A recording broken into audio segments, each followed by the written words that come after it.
الحمد لله رب العالمين والعاقبة للمتقين والصلاة والسلام على سيد الأنبياء والمرسلين خاتم النبيين محمد وعلى آله وصحبه أجمعين أما بعد. میرے دینی اور ایمانی بھائیوں، بزرگوں اور دوستوں، اللہ تعالیٰ نے قرآن مجید کے اندر اپنی صفات بار بار بیان کی اور اپنا تعارف کروایا ہے. کہیں کہا وَهُوَ عَلَى كُلِّ شَيْءٍ قَدِيرٌ، وہ ہر چیز پر پوری طرح قادر ہے. کہیں کہا وَهُوَ الْقَاهِرُ فَوْقَ عِبَادِهِ، وہ اپنے تمام بندوں پر غالب ہے، ان پر کنٹرول کیے ہوئے ہیں. کہیں کہا وَهُوَ السَّمِيعُ الْبَصِيرُ، وہ ہر چیز سنتا ہے، ہر چیز دیکھتا بھی ہے. اس طرح کی بے شمار قرآن میں اللہ کی صفتیں ہیں جو اللہ نے اپنے تعارف کے لیے قرآن میں بیان کی، اور اس کا مقصد یہ ہے کہ بندہ اللہ کی ان صفات پر غور کرے، ایک ایک صفت پر غور کرے، اس کی حقیقت کو جاننے کی کوشش کرے اور اپنے اندر اللہ کا یقین مضبوط سے مضبوط کرے، اس کی طاقت پر، اس کی قدرت پر، اس کے عالم الغیب ہونے پر، ہر چیز سے واقف ہونے پر، جو اللہ کی قدرت ہے اس پر پورا یقین آ جائے. اس لیے اللہ تعالیٰ نے بار بار قرآن مجید کے اندر اپنی صفات بیان کی ہے. لیکن ہم سے کوتاہی یہ ہو رہی ہے کہ ہم اللہ کی ان صفتوں پر غور نہیں کر پا رہے، اس کی حقیقت تک پہنچ نہیں پا رہے ہیں. اس کی وجہ سے ہمارا ایمان کمزور ہو رہا ہے. اللہ کے سلسلے میں جو زبان سے ہمارے الفاظ نکلتے ہیں اس کی حقیقت دل کے اندر موجود نہیں ہے. نتیجہ یہ ہے کہ بے بسی، کمزوری، مایوسی اور احساس کمتری، بزدلی اور ایک طرح سے دشمنوں کے سامنے خود سپردگی، اپنے آپ کو ان کے سپرد کرنا، یہ احساس ہمارے اندر پیدا ہو رہا ہے. یہ نتیجہ ہے اللہ کی صفات سے ناواقف ہونے کا. آج اسی بنیاد پر ہر میدان میں ہم پیچھے ہٹتے چلے جا رہے ہیں، ہر میدان میں ہم ناکام ہوتے چلے جا رہے ہیں. دوسری طرف سے دشمنوں کی طرف سے بھی یہ کوشش کی جا رہی ہے، کبھی ڈرا کر، دھمکا کر، کبھی ظلم و ستم کے ذریعے سے، کبھی جیلوں کی دھمکیاں دے کر، کبھی عمارتوں کو منہدم کر کے، کبھی اور کوئی دھمکی دے کر ہمیں ایک طرح سے پست کیا جا رہا ہے، ایک طرح سے ہمیں کم ہمت بنایا جا رہا ہے، اور یہ احساس ہمارے اندر دلایا جا رہا ہے کہ اب تم کچھ نہیں کر سکتے، اب تمہارا دور ختم ہو چکا، اب تمہیں رہنا ہے تو ہمارے تابع بن کر رہنا ہے. اب تمہیں رہنا ہے تو تمہاری اپنی شناخت کو، تمہاری اپنی تہذیب کو، تمہارے اپنے کلچر کو چھوڑ کر رہنا ہے، اور ہمارے کلچر میں ضم ہونا ہے. اس طرح سے یہ احساس ہمارے اندر پیدا کیا جا رہا ہے. اسی طرح سے بعض خفیہ تنظیمیں ہیں جو اپنے ایجنڈوں کے ذریعے سے اپنا پروپیگنڈا کروا رہی ہے، اپنی طاقت کا، اپنی صلاحیتوں کا، اپنی ٹیکنالوجی کا ایسا پروپیگنڈا کروا رہی ہے کہ لوگوں میں دجالیت کے نام سے، دجال کے فتنے کے نام سے، دجال کی طاقت کے نام سے ایک طرح سے ہیبت اور ڈر ڈالا جا رہا ہے، اور یہ احساس دلایا جا رہا ہے کہ دنیا کی ساری طاقتیں ان خفیہ ایجنسیوں کے کنٹرول میں ہے، ہماری ہر چیز ان کے تابع ہے، ہر بات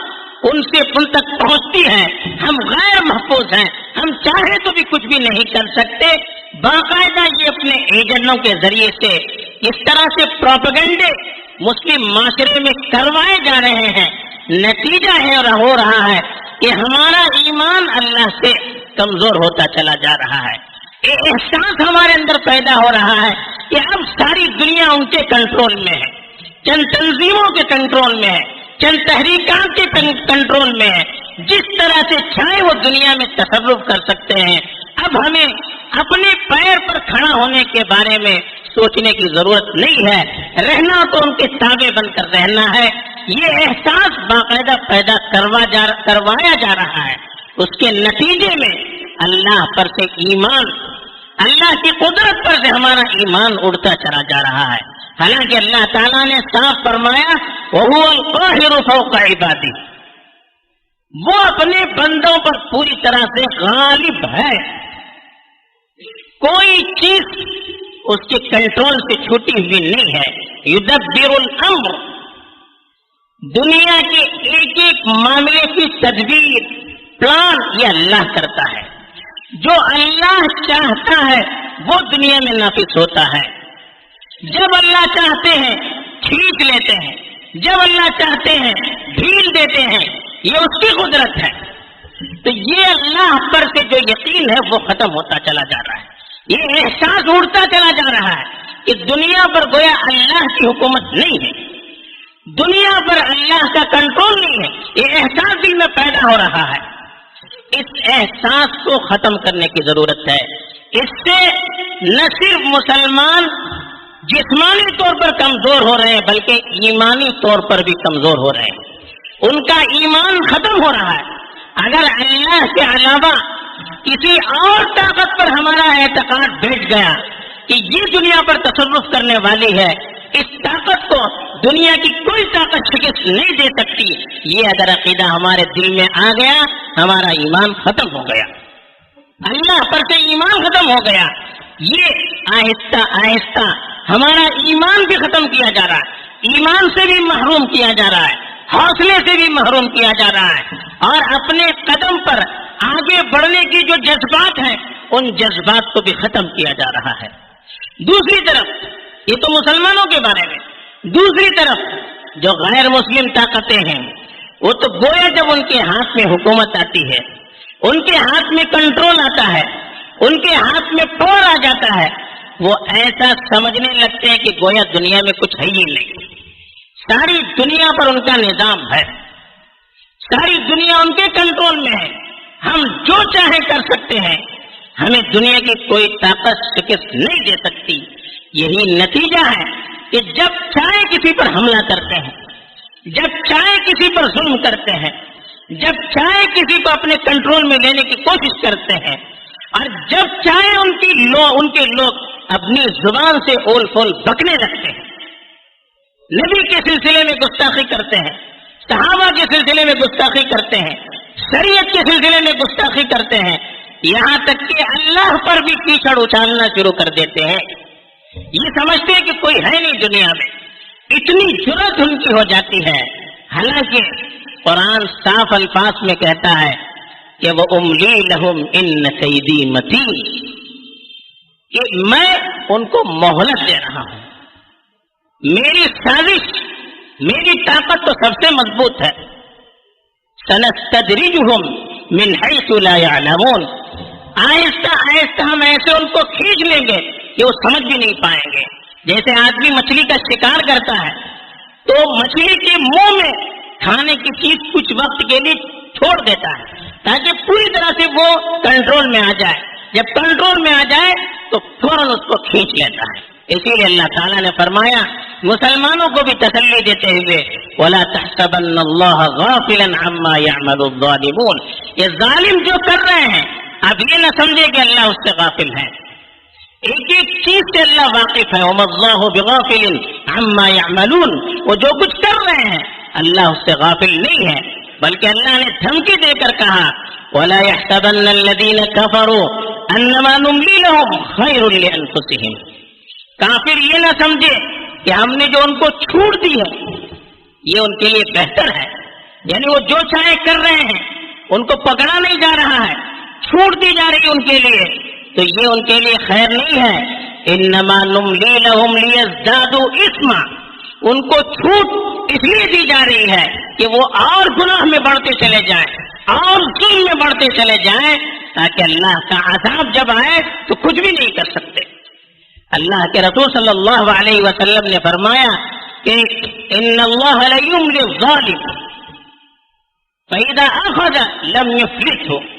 اللہ تعالیٰ ظالموں کو چھوٹ دیتے ہیں، لیکن جب اللہ پکڑ لیتے ہیں تب پھر وہ چھوٹ نہیں پاتے ہیں۔ تو یہ وقتی مہلت ہے، وقتی چھوٹ ہے، ٹیمپروری چھوٹ ہے۔ اس کو آپ یوں نہ سمجھے کہ وہ جو چاہے کر سکتے ہیں، نہیں، اللہ کے وقت ہے۔ ہم لوگ جذباتی ہیں، ہم لوگ جلد باز ہیں،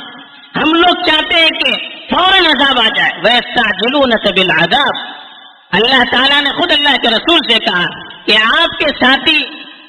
عذاب کے سلسلے میں آپ سے جلد بازی کر رہے ہیں، یا مشرکین خود عذاب کے سلسلے میں جلد بازی کر رہے ہیں کہ کب عذاب آئے گا، کب عذاب آئے گا۔